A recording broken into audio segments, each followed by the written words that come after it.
Қылмыстық оқиғалар тарихында ұшты күйлі жоғалған адамдарды іздеу дерегі жиі кездеседі.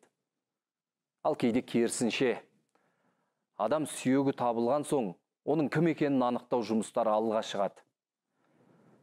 Қазір біз көрсеткелі отырған бейнематериалдың кейіпкері де мәйіті табылған соң барып анықталды. Ал оның қанын төгіп, денесін мұз астына жіберген қаскөй көмеді. Сансызбай Өкенұлының кезекті детективі.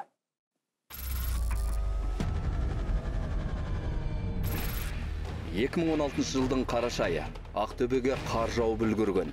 Полиция департаментіне қыстың ызғарынан да суық хабар түсті. Елек өзенінің бойына барған қала тұрғындары мұз астынан адам мәйітін байқаған. Жүзі жоғары қараған күйі қатып қалған адамның бейнесі айнадан қарап тұрғандай тым қорқынышты көрініпті. Орда принял. Ақсу 2207, 2207. Оқиға орнына дереу жеткен полицейлер мәйітті шығарып алып, тексеру жұмыстарын жүргізеді.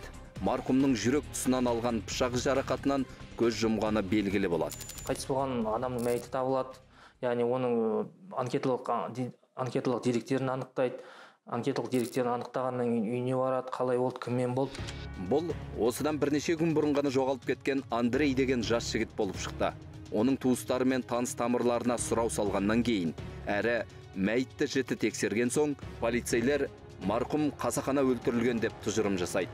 Қараша кезінде өзен қатып жатыр, сол өзеннің тайыздау жеріне барып, қайтыс болған кісінің денесін суға лақтырып жібереді.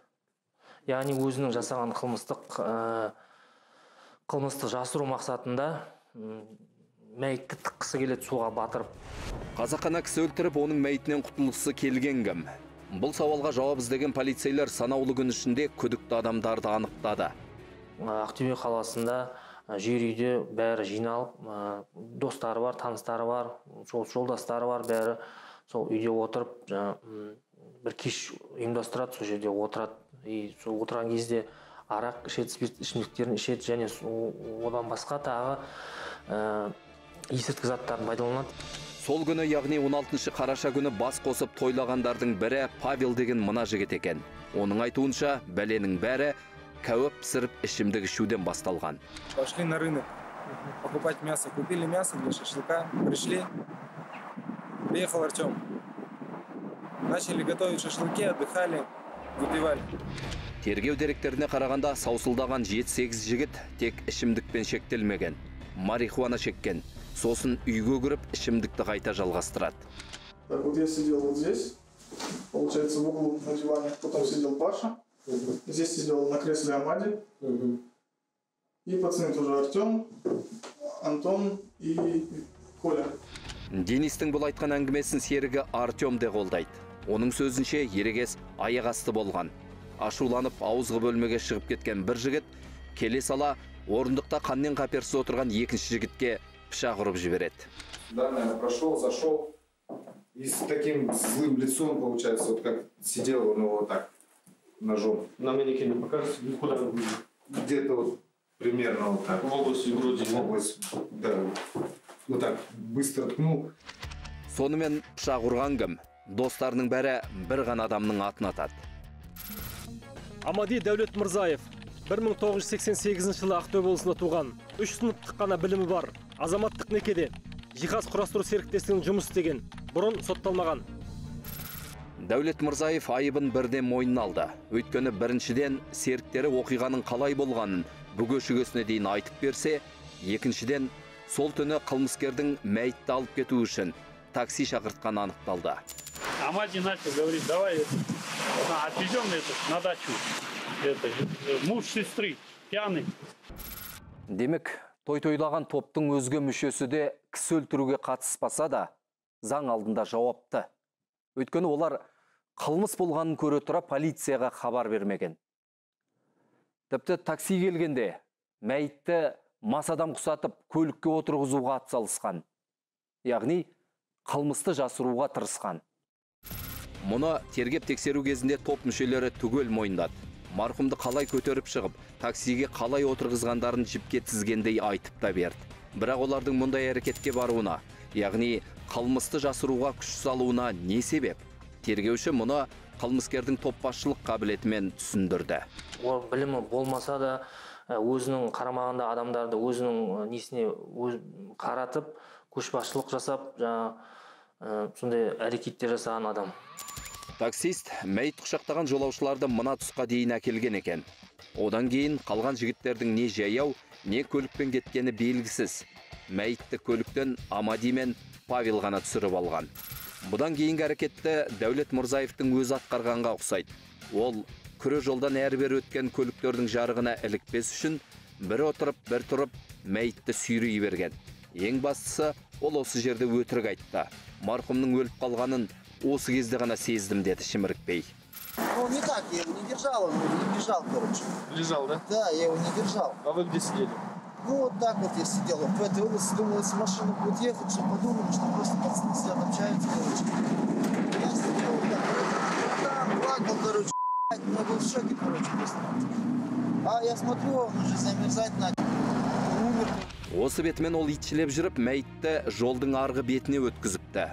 Сосын арасында демалып алып, тақ бір қап сүйреткендей мына қоқысқа толы жермен алып өткен. Ал бұл тұстан полицейлер марқұмның киімдерін тауып алған еді. Потому что он вперед меня как сюда поехал, короче. В это время спал, да, он снял куртку, да? Да. А кепка где осталась?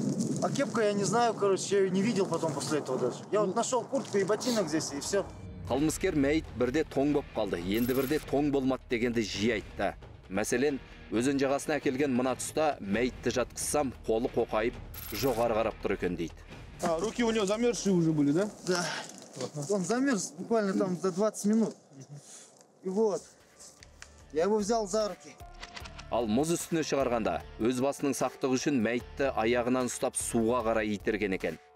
Мәйіт мұз үстінде бұлайша сырғитындай, томардай қатып қалып бет деген тергеуші сұрағына берген Дәулет Мырзаевтың жауабы тіпті күлкілі шықты.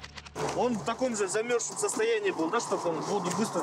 Как он получился? Ну, он прям не ушел, он там на дно. Я не хотел, чтобы он уходил там. Я хотел, чтобы его побыстрее нашли, чтобы и меня потом нашли. Ну, короче, я вот так вот... Тихо, выходите, лед. 2017 жылдың маусым айында Ақтөбе облысының қылмыстық істер жөніндегі мамандандырылған ауданаралық соты Дәулет Мырзаев пен оның серіктерінің ісін қарап, үкім кесті.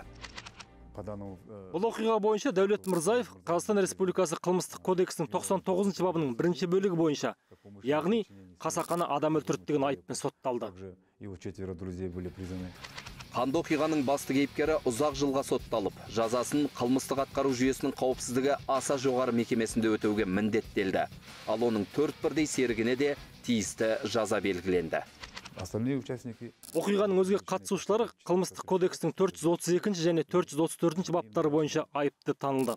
Қылмысты жасырғандар үшін шартты жаза кесіліп, бас бостандықтар шектелді. Олардың жазасын жеңілдететін мән-жайлар ретінде жас балалар бар екені және қылмыстарын мойындап, өз әрекеттеріне өкінетіндер ескерілді. Иә, Дәулет Мырзаев достарының арасында көшбасшы еді. Бірақ оның көшбасшылығы адамгершілік, игілік дейтін қағидаттарға қайшы болатын. Ол айналасындағыларды айтқанымен тұрғызып, айдағанымен жүргізгенін мәртебе санады. Қонақ шақырып той-тойлаған Дәулет Мырзаев ақыры бір досын өлтірді. Қалғандарына да ауыр қылмыстың қанын жұқтырды. Өзі де оңған жоқ. Ол енді ұзақ жыл бойы түрме дейтін тар қапастың қонағы болады. Тәрбие сөйлемеген жерде заңның да үні шықпайды. Ниет бұзылғанда қоғамда түзу жолдан таяды. Жаяудың үні жалғыздың шаңы шықпас дейміз. Бірақ бір адамның ғана пиғылы, іс-әрекеті тарихтың доңғалағын кері айналдыруға қауқарлы екені даусыз. Әйтпесе дана халық бір құмалақ, бір қарын майды шертеді демеседі ғой.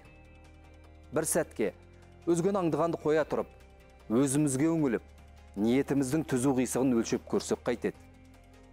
Бүгінгі айтпағым осы. Алда сіздерді Еуразия бірінші арнасының жаңалықтары күтіп тұр. Мен келесі жұмаға дейін қош айтсамын. Өзіңізді және адамгершілігіңізді сақтаңыз.